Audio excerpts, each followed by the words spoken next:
Hey everybody, this video is called It's Time for Furniture, and tonight we're going to continue our pass-through study here in the book of Exodus, looking at chapter 37 tonight as we're coming down to the final week of this book. And we're going to be looking at the construction details of the tabernacle. And so let's look at chapter 37, start with verse 1 through 5. It says, "Then Bezalel made the ark of acacia wood. 2.5 cubits was its length, 1.5 cubits its width, and 1.5 cubits its height. He overlaid it with pure gold inside and outside, and made a molding of gold all around it. For he cast for it 4 rings of gold to be set in its 4 corners, 2 rings on one side and 2 rings on the other side of it. He made poles of acacia wood and overlaid them with gold. And he put the poles into the rings at the sides of the ark to bear the ark." So it's going to be a little cut dry with this chapter tonight, because what we just looked at is a fulfillment of the command that you can find back in Exodus chapter 25 verse 10 through 16 on the description for the Ark of the Covenant. In verses 6 through 9 it says, "He also made the mercy seat of pure gold. 2.5 cubits was its length, and 1.5 cubits its width. He made 2 cherubim of beaten gold, and he made them of one piece at the 2 ends of the mercy seat. 1 cherub at one end of this side, and the other cherub at the other end of that side. He made the cherubim at the 2 ends of one piece with the mercy seat. The cherubim spread out their wings above and covered the mercy seat with their wings. They faced one another. The faces of the cherubim were toward the mercy seat." So we look at the fulfillment here of the command and the description that was given in Exodus 25 verse 17 through 22, which looks at the mercy seat and the gold that was laid to the Ark of the Covenant. In verse 10 through 16 it says, "He made the table of acacia wood. 2 cubits was its length, 1 cubit its width, and 1.5 cubits its height. And he overlaid it with pure gold and made a molding of gold all around it. And he made a frame of a handbreadth all around it, and made a molding of gold for the frame all around it. And he cast for it 4 rings of gold, and put the rings on the 4 corners that were at its 4 legs. The rings were close to the frame as holders for the poles to bear the table.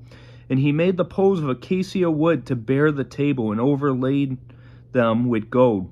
He made of pure gold the utensils which were on the table, its dishes, its cups, its bowls, and its pitchers for pouring." So we see also now the fulfillment of Exodus chapter 25 verse 23 through 30 that showed the description for the table of showbread with its utensils. In verse 17 through 24, "He also made the lampstand of pure gold. Of hammered work he made the lampstand, its shafts, its branches, its bowls, its ornamental knobs, and its flowers were of the same piece. And 6 branches came out of its sides, 3 branches of the lampstand out of one side, and 3 branches of the lampstand out of the other side. There were 3 bowls made like almond blossoms on one branch, with an ornamental knob and a flower, and 3 bowls made like an almond blossoms on the other branch, with an ornamental knob and a flower, and so for its 6 branches coming out of the lampstand. And on the lampstand itself were 4 bowls made like almond blossoms, each with its ornamental knob and flower. There was a knob under the first 2 branches of the same, a knob under the second 2 branches of the same, and a knob under a third 2 branches of the same, according to the 6 branches extending from it. Their knobs and their branches were of one piece. All of it was one piece hammered of pure gold. And he made it 7 lamps, its wick trimmers, and its trays of pure gold. Of a talent of pure gold he made it with all its utensils." So we see here the fulfillment of the command in this description of Exodus 25 verse 31 through 40. that gave the details for the golden lampstand. In verse 25 through 28, he made the incense altar of acacia wood. Its length was a cubit, and its width a cubit. It was square, and 2 cubits was its height. Its horns were of one piece with it, and he overlaid it with pure gold, its top, its sides all around, and its horns. He also made it for it a molding of gold all around it. He made 2 rings of gold for it under the molding by its 2 corners on both sides as holders for the poles with which to bear it. He made the poles of acacia wood and overlaid them with gold.